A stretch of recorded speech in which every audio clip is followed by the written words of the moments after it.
Hey guys, it's Sunday and I'm in the Bellagio and I'm trying to figure out what I'm gonna eat. I can't seem to find a good place to go and gonna look around. I think I'm gonna head over to the Caesar's Palace first and go over some trades.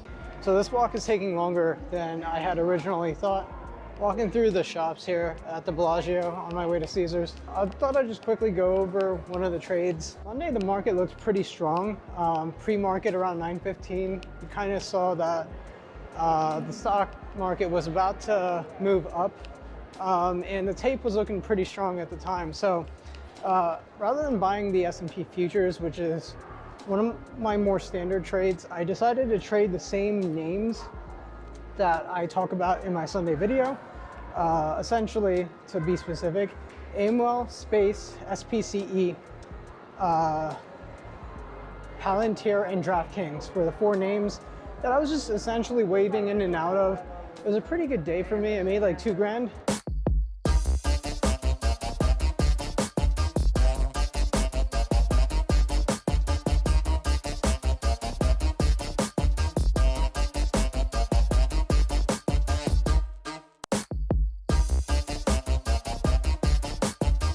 Yeah, the key thing I want you guys to be aware of is I was long those names while the market was very strong, and I basically traded out the names the moment the S&P ticker tape looked weak. So if you take a look at my screen, you'll see that I have the futures contracts of the S&P running the whole time. Slim pickings here at the Caesar's Palace right now. I had to get some pizza, so let me quickly show you guys what I got here. It's a Meat Lovers pizza. It's actually pretty good. I've had it here before. Thing is, last time I ate here, I got it for free. My friend came up from New York and he had a lot of comps. So your boy didn't realize it was so expensive. Look at this bill, $16. Oh, I didn't realize it. $6 for a Pellegrino. So if you come to Las Vegas and you're coming from New York, you're paying up the ass for New York style pizza. Just keep that in mind. A lot of money here. Having said that, their pizza is actually pretty good. Is it worth 16 bucks? No way. Still need to go over some more trades, but first I'm gonna take a bite of this.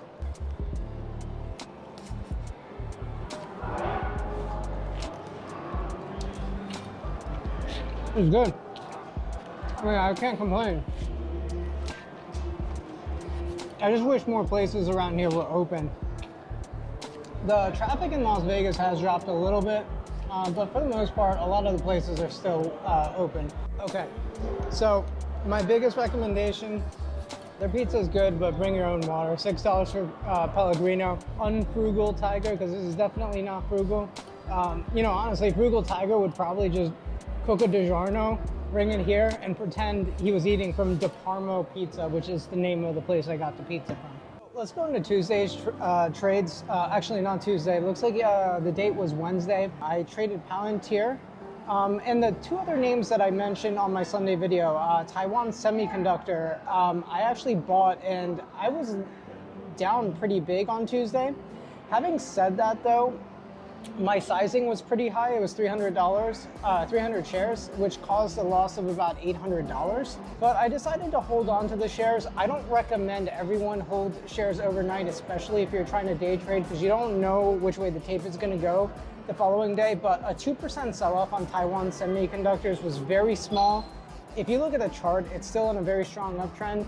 And honestly, I have very little exposure right now with my overnight holdings, especially since I liquidated my bank stock. So I was comfortable holding Taiwan Semiconductor overnight.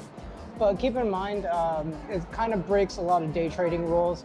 Don't turn your day trades into investments. I had a habit of doing that before. I've been very strict about this for the last 5-6 months as I've been working back some of my losses.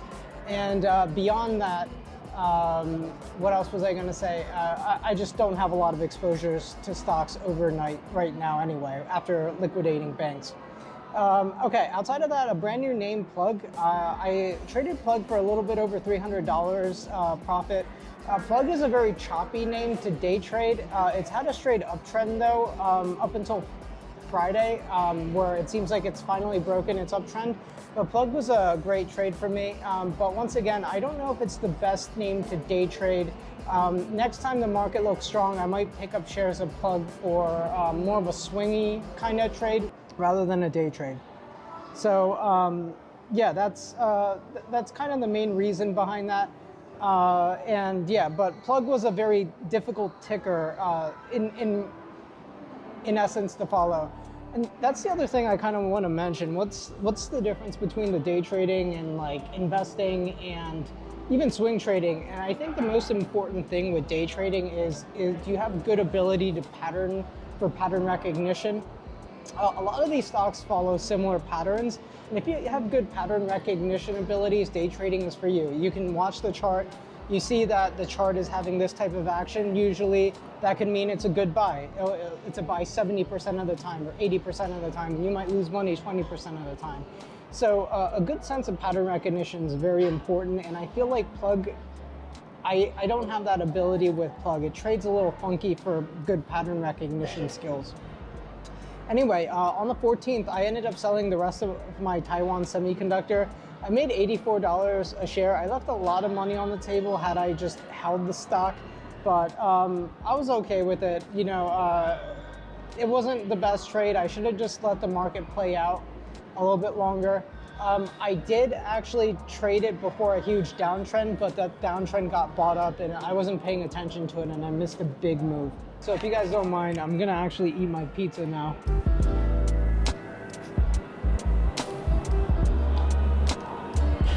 It's good.